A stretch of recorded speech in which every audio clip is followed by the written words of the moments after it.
আমরা যেন টি-20 বিশ্বকাপ খেলতে পারি, কারণ আমাদের ক্রিকেটাররা এটা কষ্ট করে অ্যাচিভ করেছে। কিন্তু আমাদের যে নিরাপত্তা ঝুঁকি ভারতে খেলার ক্ষেত্রে, সেই নিরাপত্তা ঝুঁকি পরিস্থিতির কোনো পরিবর্তন ঘটে নাই।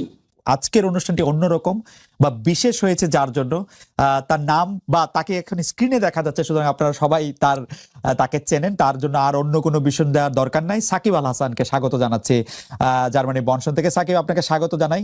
সাকিব এই মুহূর্তে আছেন মার্কিন যুক্তরাষ্ট্রের উইসকনসিন অঙ্গরাজ্যের মেডিসনে। আমাদের সঙ্গে আছেন ঢাকা বিশ্ববিদ্যালয়ের আইন বিভাগের অধ্যাপক professor doctor Asif Nazrul.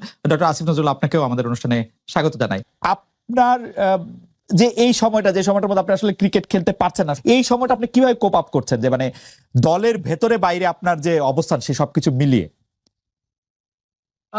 Situation তো অবশ্যই আমার জন্য খুবই ডিফিকাল্ট, টাফ। এটা তো মনের পেছনে সবসময় মনে হতেই থাকে যে না, আমি খেলতে পারছি না কিংবা খেলতে পারবো না। হ্যাঁ, যদিও এখন কোনো খেলাই হচ্ছে না, আনসার্টেনটিতে আছে কখন খেলা শুরু হবে কিংবা কখন হবে না। বাট যখনই হবে তারপরেও তো আমি জানি না যে আমি আসলে, আমার টাইম তো আছে আরো প্রায় 6 মাস, 5.5 মাস, 6 মাসের মতো। আমার তো অতদিন বাকি আছে। সো যদি নেক্সট 1 মাস পরে খেলা শুরু হয়ে যায়, সো আমি আরো 4 মাস, 5 মাস, 6 মাস পরে খেলবো। তো ওই জায়গাটা তো অবশ্যই খারাপ লাগে এবং খারাপ লাগার মতোই বিষয়। বাট আমার কাছে মনে হয় এটাও একটা এক্সপিরিয়েন্স, শেখার অনেক কিছু আছে। আসলে অনেক সময় বা অনেক কিছুই আমরা অবহেলা ছলে দেখি কিংবা নেওয়ার চেষ্টা করি, যেটা আসলে নেওয়া উচিত না। আমার কাছে মনে হয় এই বড় শিক্ষাটা আমি খুব ভালোভাবে পেয়েছি। আপনার সাথে যখন আমার লাস্ট কথা হয়েছিল 2016 সালে, তখনও আপনি তার কিছুদিন আগে আপনার কিছুটা ব্যানের মধ্যে দিয়ে আপনি যাচ্ছিলেন, সেটি একটি অন্য কারণে, এবং তখন আপনি বলেছিলেন যে খেলা না থাকলে আপনার পক্ষে এইটা মেনে নেওয়া অনেক কঠিন, খেলাটা আপনি এতই এনজয় করেন আসলে। স্বাভাবিক, একটা জন্য মাঠে আসলে থাকাটাই সব থেকে বড় ইম্পর্টেন্ট। মানে মাঠে না যাওয়াটাই হচ্ছে সব থেকে কষ্টের বিষয়। ধরেন আমি খেলছি, কোথায় খেলছি অত ইম্পর্টেন্ট না, আমি যে খেলছি এটাই আমার কাছে ইম্পর্টেন্ট। সো ওই জায়গাটাতে যখন আপনি যেতে পারছেন না কিংবা খেলতে পারছেন না, স্বাভাবিকভাবে অনেক অনেক খারাপ লাগার বিষয় এখানে থাকে। সাকিব, আপনার কাছে আরেকটু সিরিয়াস বিষয়টা কথা বলি। আপনি সর্বশেষ আমরা দেখেছি যে আপনি খেলোয়াড়দের অধিকার নিয়ে একটি সংবাদ সম্মেলন করেছিলেন, খেলোয়াড়রা আপনাদের পাশে ছিলেন, এবং কিছু কিছু বিষয় যেগুলি খুবই যৌক্তিক বোর্ডের কাছে আপনি আসলে উপস্থাপন করেছিলেন। সেই উপস্থাপন করে আপনি যেই দাবিগুলি জানিয়েছেন তার কতগুলি মানা হয়েছিল সঙ্গে সঙ্গে, তার কতগুলি কিছুদিন পরে মানা হয়েছিল। সেই দাবিগুলি সম্পর্কে বা সেই বিষয়গুলি নিয়ে আপনি আর কোনো খোঁজ রাখছেন কিনা, বা কেউ আপনার কাছে আর কোনো কিছু বলছে কিনা, আপনার কাছে কতটা কি মনে হচ্ছে যে সেই দাবিগুলি কতটা মানা হয়েছে? আসলে আমি শিওর যে প্লেয়াররা সবাই সবার সাথে তো ডিসকাস করেই, বাট আমার কাছে মনে হয় যে মোটামুটি বেসিক যে বা চাওয়া পাওয়া প্লেয়ারদের ছিল সবগুলাই ফুলফিল হয়েছে। দুই একটা হয়তো যেটা হয়নি, যেটা হতে আসলে সময়ও লাগবে, তো ওইটার জন্য আসলে ওয়েট করতে হবে। আর বাকি বেশিরভাগই চাওয়া পাওয়া তো আমার মনে হয় যে ফুলফিলই হয়ে গিয়েছে। এই কারণে প্লেয়াররাও সবাই খুশি। তারা এখন চায় যত বেশি খেলা হোক এবং মাঠে থাকতে। সবকিছু এলোমেলো করে দিয়েছে, বাট আমি হোপফুল যে তাড়াতাড়ি এই সিচুয়েশন বাংলাদেশ এবং পুরো পৃথিবীতেই ঠিক হবে এবং সবাই মাঠে ফিরতে পারবে। বেশি যারা বলেছেন যে তারা দেখতে চান না, তাদের কারণ হচ্ছে তারা আসলে ক্যাপ্টেন না, আপনাকে মানে প্লেয়ার হিসাবে তারা এত বেশি মিস করেন, মানে এটা কোনো নেগেটিভ জায়গা থেকে না। তারা মনে করেন যে আপনি আবার ফিরে আসলে আপনাকে বাংলাদেশ দলের দায়িত্বটা আপনি নিতেই পারেন, কিন্তু নেওয়ার পরে প্লেয়ার সাকিব আল হাসানকে তারা বেশি দেখতে চান। আমি দুই একটি যদি মতামত পড়ি তাহলে সেখানে আপনি দেখবেন যে মোহাম্মদ আলামিন উনি বলছেন সাকিব খেলায় ফেরা পরপরে অধিনায়কত্বের দায়িত্ব দিলে সাকিবের ভিতরে অনেক বেশি ভালো পারফর্ম করার জোরটা থাকবে না, তাছাড়া বর্তমানে যার আছে তাদেরকেও সময় দিতে হবে নিজেদের প্রমাণ করতে। কিন্তু মোহাম্মদ কামরুজ্জামান তিনি বলছেন ক্যাপ্টেন হয়ে সাকিব ভালো পারফর্ম করছে, এক্সট্রা চাপ নেওয়ার ক্ষমতা ওর মধ্যে সবসময় আছে, তবে না কেন, এরকম ভাবেই কথাগুলি আসছে। আপনি এটাকে কিভাবে দেখেন? এরকম আরো মতামত আছে, আমি লম্বা সময় ধরে পড়ে যেতে পারি, কিন্তু আপনার মতামত। সবার আগে তো আমি খেলায় ফিরতে চাই। জি। তো 5.5 মাস পরে যখন খেলায় ফিরবো, আগে খেলায় ফিরি, বাকি সব ডিসিশন আসলে তারপরে। তার আগে আসলে অন্য কোনো ডিসিশন নাই। এখন সবার আগে হচ্ছে যে কিভাবে সময়টা তাড়াতাড়ি যাবে, তাড়াতাড়ি শেষ হবে, কিভাবে আমি যেখানে থেকে আসলে খেলাটা আমার বন্ধ হয়েছে সেখান থেকে যেন আমি আবার শুরু করতে পারি, সেটা হচ্ছে আমার কাছে সব থেকে বড় চ্যালেঞ্জ এবং সব থেকে বড় মানে নিজের প্রতি নিজের একটা এক্সপেকটেশন, যে যেখান থেকে আমি শেষ করেছি ওইখান থেকে যেন আমি শুরু করতে পারি। তো আমার কাছে চ্যালেঞ্জ ওই একটাই, আমার কাছে বাকি আর কোনো চ্যালেঞ্জ নেই। কোনো অ্যাডিশনাল চ্যালেঞ্জ কি আসবে না এটা আসলে পরের বিষয়, কিংবা আমি চিন্তা করবো কি করবো না সেটাও পরের বিষয়। ফার্স্ট টার্গেট হচ্ছে যেখানে শেষ করেছিলাম, মানে শেষ হয়েছিল সেখান থেকে যেন শুরু করতে পারি। সাকিব, আপনাকে দেখে আমার চোখের দেখা যেরকম মনে হচ্ছে আপনি কি একটু ওজন কমিয়েছেন, বা আমরা যদি প্রশ্নটা অন্যভাবে করি যে আপনি ফিটনেস ধরে রাখার জন্য কি কি করছেন সেটা নিয়েও দর্শকদের অনেক আগ্রহ আছে। মানে you look very fit, agile, এবং মনে হচ্ছে যে আপনি বয়সও অনেকখানি কমেছে, আপনার চুল টুল বড় হওয়ার কারণে একটা হইতে পারে। ওয়ার্ল্ড কাপের পর থেকেই তো ওয়েটটা অনেক কন্ট্রোলের ভেতরে ছিল। বাসার ভেতরে থাকি, বাসার ভেতরে যেহেতু থাকা হয় স্বাভাবিকভাবেই বয়সটা একটু কম লাগতে পারে, আর চুল টুল বড় হয়ে গিয়েছে, তো এটা আর একটা রিজন। বিশ্বকাপ আপনার, আমরা জানি বিশ্বকাপে আপনার যে পারফরমেন্স, মানে এটা যে কোনো খেলোয়াড়ের জন্য এটা একটা ড্রিম পারফরমেন্স ক্রিকেট বা বেশি একটা তো আসলে আমি দূরের চিন্তা কখনোই করতে চাই না, বাট হ্যাঁ। যদি বলি যে নেক্সট ওয়ার্ল্ড কাপ, এভাবে চিন্তা করলে মানে নেক্সট ওয়ার্ল্ড কাপই তো। হ্যাঁ, তো সেখানে একটু তো অবশ্যই একটা ব্যাকআপ মাইন্ড একটা চিন্তা থাকে, যদি সুযোগ আসে খেলতে পারি, ফিটনেস থাকে, পারফরমেন্স থাকে।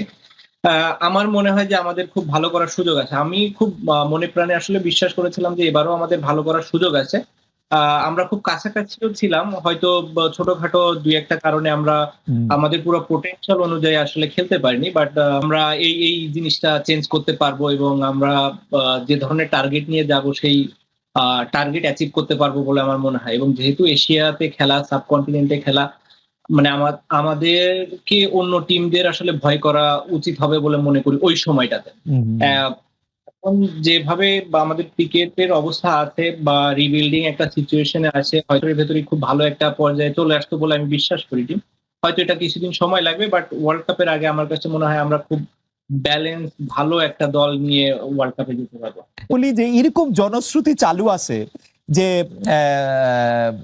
আপনিও 2019 সালে 18 সালে যে নির্বাচন হয়েছিল সেই নির্বাচনে কম্পিট করতে চেয়েছেন, প্রধানমন্ত্রী শেখ হাসিনার কাছে গিয়ে।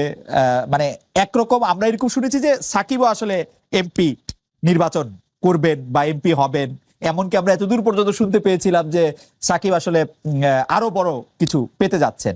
ঘটনাটা কি ঠিক? আপনি কি আসলে এমপি হতে চেয়েছিলেন 2018 সালে? আসলে কিছু জিনিস আসলে এটা খুব গোপনীয় সিচুয়েশনে থাকাই ভালো, খুব গোপনীয়তার সাথে থাকা ভালো। এই একটা জিনিস আছে যেটা আসলে কখনো প্রকাশ পাওয়াই উচিত না। না, এটা ডিক্লাসিফাইড হওয়ার সময় আসে নাই? ডিক্লাসিফাইড হওয়ার সময় মানে আমার ধারণা যদি আমি কোনোদিন পলিটিক্সে আসিও সেটাও আসবে না, আর কোনোদিন না আসিও সেটাও আসবে না। তো এটা এমন একটা সিক্রেট, এবং ইন্টারেস্টিং। আমি চাই এটা কেউ কখনো জানে। এই যে আমার আমি শিওর আমার কৌতূহল বাড়লো এবং আমাদের দর্শকদের কৌতূহল অনেক বাড়লো। যাক, কৌতূহলটা তো আপনি জায়গার মানে মানুষের কৌতূহল জায়গার মতোই জায়গা, এবং যে সাবজেক্টটা নিয়ে আপনি বলছেন এখানে অনেকের কৌতূহল থাকা খুবই স্বাভাবিক। আমি যদি আমার জায়গায় না থাকতাম আমারও কৌতূহল থাকতো, এটাই স্বাভাবিক। বাট এই যে দুই একটা কৌতূহল মানুষের মনে আসলে থাকার দরকার। সব কৌতূহল যদি আপনি প্রকাশ করে দেন, আসলে মানুষেরা তখন আমাকে নিয়ে আগ্রহ থাকবে না। আপনাকে নিয়ে নানা কারণে আগ্রহ থাকবে সাকিব আল হাসান। আরেকটি বিষয় আপনার সাথে নামের সাথে জড়িত, কিন্তু আমি বিষয়টাকে আরেকটু অন্যভাবে প্রশ্ন করতে চাই। আমরা দেখেছি যে গত সরকার ক্ষমতাচ্যুত হওয়ার পরে আমরা ভারতের সাথে বিভিন্ন বিষয়ের যে চুক্তিগুলি রয়েছে সেই চুক্তিগুলি জনসমক্ষে আসবে, সেটা আমরা চেয়েছিলাম। অনেকে চেয়েছিল যে সেই চুক্তিগুলি বাতিলও করা হবে, কিন্তু সেই চুক্তিগুলি বাতিল করা হয়েছে বলে একটিও আমি শুনি নাই, জনসমক্ষেও আসে না। এটার কারণ কি? অনেকে বলে থাকেন এর জন্য নাকি আপনি একজন নিয়ামক, কারণ আপনি ভারতের একজন পরীক্ষিত বন্ধু। আমি স্যার আপনাকে বলতে পারলাম না, কিন্তু অনেকে এটাও বলে। যাই হোক খালেদ, আমি আপনাকে জিজ্ঞেস করি, আপনি কি 15 বছর এই কথাটা শুনেছেন যে আমি পাকিস্তানের দালাল, প্রচন্ড ভাবে শুনেছেন না? আমি রাজাকার, ছাত্রলীগ মিছিল করেছে আমাকে ধাওয়া করে পাকিস্তানে পাঠিয়ে দিবে, অনেকবার তো শুনেছেন অনেক কিছু। হ্যাঁ, তো এখন বললাম যে এটা তো আপনার কিছু মানুষ এত সরল প্রকৃতি, তাদের কোনো একটা মানুষ অন্য একটা কিছু বললো সাথে সাথে বিশ্বাস করা শুরু করে, আমাদের বৈশিষ্ট্য। কিন্তু বাংলাদেশের ম্যাক্সিমাম মানুষের বুদ্ধিমত্তা অত্যন্ত প্রখর, তারা এইসব প্রচারণায় কান দেয় না। আপনার নিশ্চয়ই মনে আছে আমি ক্ষমতাসীন হওয়ার পর আমাদের এই সরকার দায়িত্বে আসার পর, আমার দায়িত্বে আসার পর ভারতীয় পত্রপত্রিকায় বরং আমাকে নিয়ে অপপ্রচার করা হয়েছে, লস্করে তৈয়বার জিনিসটা সম্পূর্ণ অপপ্রচার, কি জঘন্য অপপ্রচার করা হয়েছে। তো এটা আপনার এতই হাস্যকর। এখন আপনার মাঝে মাঝে আমাকে ধরেন লোকজন বলে কি ভাই আপনি এগুলি প্রশ্ন উত্তর দেন না কেন? খালেদ আমাকে একটা সেকেন্ড বলতে দিন। দেখেন আপনি যখন রাস্তাঘাটে হাঁটবেন আপনি মাঝে মাঝে কিছু ভিখারিকে দেখেন না, ময়লা হাতে নিয়ে হাঁটে, থুতু মারে লোককে, ময়লা ছুঁড়ে মারে, আপনি কি তাকে কনফ্রন্ট করতে যান নাকি আপনি একটু মানে একটু দূরে দূরে সরে থাকেন? তো এই সমস্ত কথাবার্তা যারা বলে তাদেরকে আমি ওই ধরনের আবর্জনা ছুঁড়ে মারা, যে নোংরা যা থাকা, যে আপনার যে লোক আছে রাস্তার মধ্যে যাদের নিরাপত্তা বজায় রাখে। মানে আমার কাছে মনে হয় কি যে বাংলাদেশের হয়তো খুব বেশি হলে আমার যারা ফলোয়ার আছে, ভক্ত আছে, বা আমাকে যারা ভালোবাসেন, তাদের মধ্যে হয়তো 10% মানুষ যারা খুবই সরল মনা, খুব গভীরভাবে চিন্তা করেন না, তারা হয়তো তাদেরকে প্রভাবিত করতে পেরেছে। কিন্তু 90% মানুষের মনে এগুলি হাস্যরস ছাড়া কিছু উদ্রেক করে না। আর ভারতের সাথে চুক্তি আপনাকে আমি বলি এটা অবশ্যই প্রকাশ করা উচিত। এখন ধরেন চুক্তিগুলো তো হয় পররাষ্ট্র মন্ত্রণালয়ের মাধ্যমে, ঠিক না? এখন আপনি আপনার প্রোগ্রামে একটু পররাষ্ট্রমন্ত্রীকে বা এই দায়িত্বে যারা আছে তাদেরকে এনে জিজ্ঞেস করলে ভালো হয়। কারণ আমি আপনাকে একটা জিনিস শুধু বলি, আমরা যখন কোনো মিটিং এ বসে, খালেদা আপনি যখন ডয়েচে ভেলেতে কাজ করতেন, আপনি যখন মিটিং এ বসতেন, আপনি যে মতামতটা দিতেন সেটাই কি ডয়েচে ভেলের মতামত হতো? হতো না তো, ঠিক না? এখন আমার মতামত আমি দিব, একজনের মতামত আরেকজন দিবে, অনেক সময় হতো না। তো আমি আপনাকে একটা জিনিস একটু ব্যাখ্যা করে বলি। ধরেন আমি যখন ঢাকা ইউনিভার্সিটি টিচার ছিলাম, আমাদের 2-1 শিক্ষক ছিলেন ফাঁকিবাজ, ক্লাস নিতেন না। 2-1 শিক্ষক ছিলেন খাতা অনেক দেরি করে দিতেন, ঠিক আছে? তো এটা কিন্তু আমরা একাডেমিক কমিটি মিটিং এ প্রতিবারই সবচেয়ে বেশি এগুলি নিয়ে আমি সোচ্চার ছিলাম, কিন্তু আলটিমেটলি দেখা যেত ডিসিশন হতো না। কেউ কেউ বলতো থাক, এত করা হওয়ার কি দরকার, থাক, আমাদের ডিপার্টমেন্টে বদনাম হবে, থাক, এরকম করে কোনো ব্যবস্থাই নেওয়া হতো না। কিন্তু আমি তো বলে যেতাম, এখন ব্যবস্থা যে নেওয়া হতো যে না আমার ডিপার্টমেন্টে কোনো ফল্টের জন্য ছাত্র বলে নাই স্যার ওই যে ক্লাস নিতে দোষারোপ আমার উপর আসবে কেন? আপনি সরকারকে দোষ দেন অথবা কনসার্ন মিনিস্ট্রিকে জিজ্ঞেস করেন। আপনাকে কোনো, তবে আমার যেটুকু ধারণা, আমি যেটুকু বিশ্বাস করি, এগুলি প্রকাশ করা না, এগুলি এই চুক্তি প্রকাশ করার সময় এখনো চলে যায় নাই। আপনাকে শুধু একটা জিনিস বলি, আমরা এই সরকারে আমরা দায়িত্ব গ্রহণ করার পর একটা কাজ করেছি যেটা ভারত কখনোই চায় নাই। সেটা হচ্ছে আমাদের ইউএনইসি যে কনভেনশন আছে, ওয়াটার কনভেনশন, যেটা আমাদের আন্তর্জাতিক নদীর প্রবাহে আমাদের স্বার্থ রক্ষার ক্ষেত্রে বিরাট ভূমিকা রাখবে, সেটা আমরা র্যাটিফাই করেছি, এক্সিড করেছি, অনুসমর্থন করেছি। এটা আমরা খুব শীঘ্রই আপনি ঘটা করে জানবেন। এই সমস্ত আপনার দেশের স্বার্থ রক্ষা করার জন্য আন্তর্জাতিক চুক্তি আমরা করে যাচ্ছি। আর চুক্তি, আরেকটা কথা শুধু বলি, চুক্তি প্রকাশের সময় এখনো শেষ হয়ে যায় না। অবশ্যই আমি একটু দর্শকদের মনে করে দিতে চাই, যখন আসলে বাংলাদেশে একটা অদ্ভুত অবস্থা ছিল, কেউই আসলে ঠিক মতো কথা বলতে সাহস করতো না, তখন কিন্তু প্রফেসর আসিফ নজরুল, আমি আসলে গত 15 বছরের কথা বলতেছি, প্রফেসর আসিফ নজরুল একদম তার দৃঢ় মানে বুলন্দ আওয়াজে তিনি এগুলি নিয়ে কথা বলেছেন। সেই জন্য আমাদের আশা প্রফেসর আসিফ নজরুলের কাছে অনেক বেশি যে ভারত একচেটিয়াভাবে আপনাকে ট্রান্সশিপমেন্ট বাতিল করে দিচ্ছে, আপনাকে বলছে যে এখানে স্থলবন্দর আমি ব্যবহার করতে দিব না। আমাদের হাতে কি কোনো কার্ড নাই যেটা আমি পাল্টা করতে পারি? আমি পররাষ্ট্র উপদেষ্টার কাছে কাছাকাছি প্রশ্ন করেছিলাম প্রেস সচিবের কাছেও, তারা বলেছেন তারা নাকি কোনো রিটালিয়েশনে বিশ্বাস করে না। প্রেস সচিব, এটা রিটালিয়েশনের কি হইল? মানে ঘটনা হচ্ছে ভারত একচেটিয়া ভাবে এগুলি, স্যার আমি আপনার এতদিন ধরে চিনি বলে আমার কাছে মনে হয় যে আপনি এগুলি কেমনে সহ্য করেন, বা আপনি কেন এগুলি কিছু বলেন না, বা আসলেই কি আমাদের হাতে কিছু নাই? Very good question. এখন ধরেন আমি আপনাকে বলি, খালেদ আপনি আমাকে 2টা প্রশ্ন করছেন, আমাকে একটু টাইম দিবেন বলা যে আপনি এটা কিভাবে সহ্য করেন এবং আপনি কেন বলেন না। আচ্ছা, আমার ল ডিপার্টমেন্টে যেই শিক্ষক ক্লাস নিত না, বা আমার ল ডিপার্টমেন্টে যেই শিক্ষকের 1-2 শিক্ষকের কারণে রেজাল্ট পাবলিশ করতে 2-3 মাস দেরি হয়ে যেত, আমার ডিপার্টমেন্টে যেই শিক্ষক ছাত্রদেরকে 0 নাম্বার এবং মাইনাস নাম্বার দিত, আপনার কি মনে হয় আমি এটা সহ্য করতাম? আমি তো প্রত্যেক একাডেমিক কমিটির মিটিং এ বলতাম। তা আপনার কেন মনে হয় না একই রকম সিচুয়েশন এখানেও আছে? কেন মনে হয় না হতে পারে?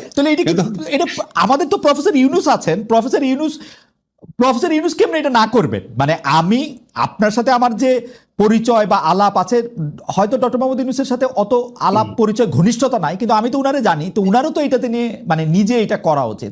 এবং দেখেন স্যার, আপনার সাথে আমি যখন কথা বলতেছি, অসংখ্য লোক আমাদেরকে বলতেছেন যে 26 লক্ষ ভারতীয়, যদিও এটার কথা আপনি আগে বলছেন, কিন্তু আসলেই তো কোনো চেঞ্জ হয় নাই। মানে হাসিনা সরকার ইউনূস সরকারের কি তফাৎ ভারতের ইয়াতে? এটা আমি একটু আপনাকে বলি, এটা তো আমার ক্ষেত্রে কথা, স্যারের ক্ষেত্রে স্যার অনেক বড় প্রেক্ষিত থেকে জিনিসটা দেখে, আমি তো অত বড় প্রেক্ষিত থেকে দেখতে পারি না, ফলে আমার পক্ষে অ্যাপ্রোপ্রিয়েট আনসার করা সম্ভব না ভারতের ব্যাপারে, ভূমিকার ব্যাপারে। যত বৈদেশিক সম্পর্কের যে ব্যাপার আছে সেটার সাথে কোনোভাবেই আমি ইনভলভ না। বৈদেশিক সম্পর্ক দেখে আমাদের পররাষ্ট্র উপদেষ্টা আছে, আমাদের ওই যে আমাদের হাই রিপ্রেজেন্টেটিভ খলিল সাহেব আছে দেখে, আমাদের স্যার দেখে। আপনার মনে হয় কি আপনি ধরেন আপনি খালি ধরেন ডয়েটসে ওয়েলেতে একটা জিনিস প্রচার হইলো কেন, তখন আপনি যদি কেউ জিজ্ঞেস করতো আপনার কাছে মনে হতো ডয়েটসে ওয়েলের জার্মান ভার্সনে কি প্রচার হচ্ছে আমি কি জানি। তো আমার কাছে এরকম অবস্থা, আপনি উনাদেরকে জিজ্ঞেস করেন এবং আমার ধারণা উনাদের আরো অনেক অনেক বড় প্রেক্ষিত থেকে দেখে অ্যাপ্রোপ্রিয়েট সময় অ্যাপ্রোপ্রিয়েট ব্যবস্থা নেবেন। এখন আপনি বলেন, ধরেন আমাকে অনেকেই বলে যে 26 লক্ষ ভারতীয় ব্যাপারটা, 26 লক্ষ ভারতীয় ব্যাপারটা যদি বলে থাকি তাহলে এটা অত্যন্ত ভারত বিরোধী কথা। তো একই সাথে 26 লক্ষ ভারতীয় বললেন, এটা এত বড় একটা কথা বললেন আপনি, আবার বলে ভারতের দালাল, কোনো কিছু ঠিক নাই। 26 লক্ষ ভারতের ব্যাপারে ভাই একটা কথা ব্যাখ্যা করি, আমরা যখন 15 বছর অ্যাক্টিভিজম করতাম, অনেক জায়গায় অনেক ভাষণ দিতাম, অনেক বক্তব্য দিতাম, যখন আমরা বক্তব্য দিতাম প্রত্যেকটা কথা অ্যাকিউরেট হতো না। এখানে আমি সিপিডির একটা রিসার্চ পেয়েছিলাম, আমি এটা আগের অনুষ্ঠানে ডিটেইল বলেছি, বলেছে 5 লক্ষ, সিপিডি বলেছে 5 লক্ষ, আরেকটা বলছে এর চেয়ে অনেক বেশি হতে পারে। এখন ধরেন আমার যদি অ্যাকচুয়াল ফিগারের চেয়েও ইম্পর্টেন্ট ব্যাপার ছিল ব্যাপক সংখ্যায় রয়েছে। এখন আপনি আমাকে বলেন সিপিডির মতো একটা প্রতিষ্ঠান যেটা দেবপ্রিয়দা পরিচালনা করে, সিপিডির মতো প্রতিষ্ঠান যদি 5 লক্ষ বলে, আমার মাথায় তো ওইটাই গেঁথে আছে যে লক্ষ লক্ষ অনেক লোক কাজ করে। এখন ওইখানে বলতে গিয়ে হ্যাঁ হতে পারে যে 26 লক্ষের মধ্যে এক্সাজারেশন আছে, কিন্তু বিপুল সংখ্যক তো ছিল। এখন বিপুল সংখ্যক ভারতীয় আপনার যারা চাকরি করতো তারা 5 অগাস্ট থেকে 8 অগাস্টের মধ্যে চলে যায় নাই, এটা আপনাদেরকে কে বললো? ওই সিচুয়েশন দেখে যদি আওয়ামী লীগের, একটা সেকেন্ড ভাই, আওয়ামী লীগের যদি হাজার হাজার লোক চলে যেতে পারে, ভারতীয় লোক চলে যাওয়ার কথা না।